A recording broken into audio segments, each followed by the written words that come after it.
Ketika Daud serta orang-orangnya sampai ke Ziklag pada hari yang ketiga, orang Amalek telah menyerbu tanah Negeb dan Ziklag. Ziklag telah dikalahkan oleh mereka dan dibakar habis.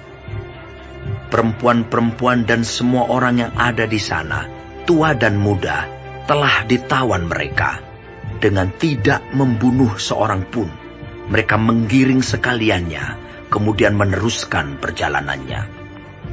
Ketika Daud dan orang-orangnya sampai ke kota itu, tampaklah kota itu terbakar habis. Dan istri mereka serta anak mereka yang laki-laki dan perempuan telah ditawan.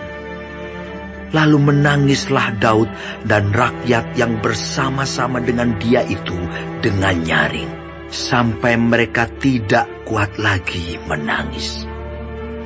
Juga kedua istri Daud ditawan, yakni Ahinoam perempuan Yisrael, dan Abigail bekas istri Nabal orang Karmel itu.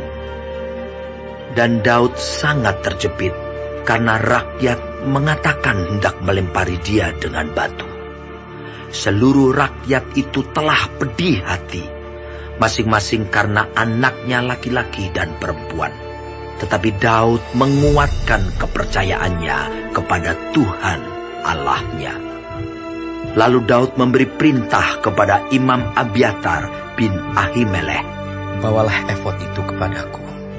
Maka Abiatar membawa efod itu kepada Daud. Kemudian bertanyalah Daud kepada Tuhan, katanya, "Haruskah aku mengejar gerombolan itu? Akan dapatkah mereka kususul?" Dan ia berfirman kepadanya, "Kejarlah, sebab sesungguhnya engkau akan dapat menyusul mereka dan melepaskan para tawanan." Lalu pergilah Daud beserta ke-600 orang yang bersama-sama dengan dia, dan sampailah mereka ke sungai Besor.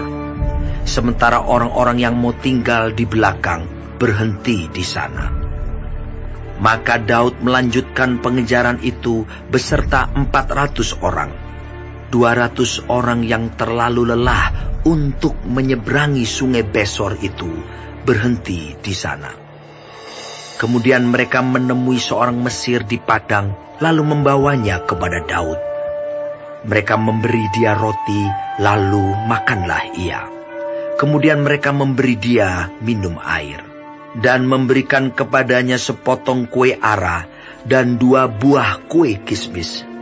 Dan setelah dimakannya, ia segar kembali, sebab ia tidak makan dan minum selama 3 hari 3 malam.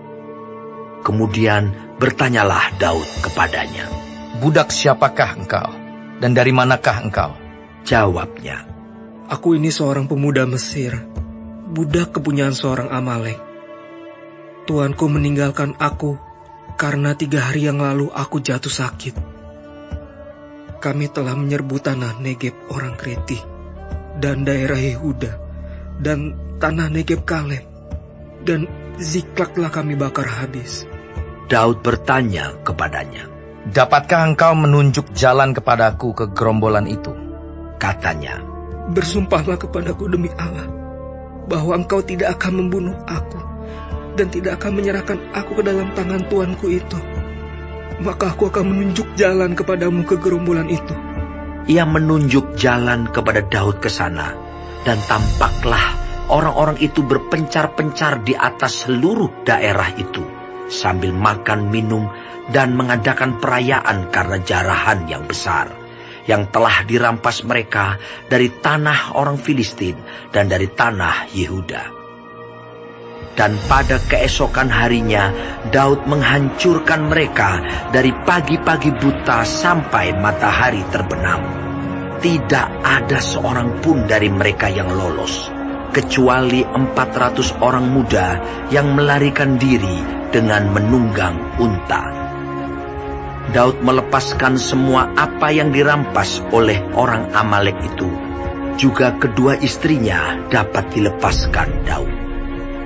Tidak ada yang hilang pada mereka, dari hal yang kecil sampai hal yang besar, sampai anak laki-laki dan anak perempuan, dan dari jarahan sampai segala sesuatu yang telah dirampas mereka. Semuanya itu dibawa Daud kembali. Daud mengambil segala kambing domba dan lembu. Semuanya itu digiring mereka di hadapannya, serta berkata, "Inilah jarahan Daud." Ketika Daud sampai kepada ke-200 orang yang telah terlalu lelah untuk mengikuti Daud, yang telah dibiarkannya tinggal di dekat sungai Besor, maka keluarlah orang-orang ini menyongsong Daud dan menyongsong rakyat yang bersama-sama dengan dia. Daud mendekati orang-orang itu dan memberi salam kepada mereka. Kemudian mulailah berbicara semua orang jahat dan orang dursila di antara orang-orang yang ikut pergi bersama-sama dengan Daud itu. Katanya, "Karena mereka tidak ikut pergi bersama-sama dengan kita, janganlah kita berikan kepada mereka apa-apa dari jarahan yang kita selamatkan itu, kecuali kepada masing-masing mereka, istrinya dan anak-anaknya. Itu boleh mereka bawa, dan biarlah mereka pergi." Tetapi Daud berkata, "Janganlah kamu, saudara-saudaraku, berbuat demikian. Dengan apa yang diberikan Tuhan kepada kita, sebab Ia telah melindungi kita dan menyerahkan ke dalam tangan kita gerombolan yang menyerang kita. Siapa yang mau mendengarkan kamu dalam perkara ini? Sebab bagian orang yang tinggal di dekat barang-barang adalah sama seperti bagian orang yang pergi berperang. Itu akan dibagi sama-sama." Dan demikianlah halnya sejak hari itu dan seterusnya. Hal itu ditentukannya menjadi ketetapan dan peraturan bagi orang Israel sampai sekarang. Ketika Daud sampai ke Ziklag, dikirimnyalah sebagian dari jarahan itu kepada para tua-tua di Yehuda, kepada teman-temannya dengan pesan, "Inilah pemberian kepadamu dari jarahan yang dirampas dari musuh Tuhan." yakni kepada yang di Betel, kepada yang di Ramot di tanah selatan, kepada yang di Yatir, kepada yang di Aroer, kepada yang di Sifmot, kepada yang di Estemoa, kepada yang di Rahal, kepada yang di kota-kota orang Yerahmeel, kepada yang di kota-kota orang Keni, kepada yang di Horma, kepada yang di Bor Asan, kepada yang di Atah, kepada yang di Hebron, dan kepada segala tempat di mana Daud dengan orang-orangnya mengembara.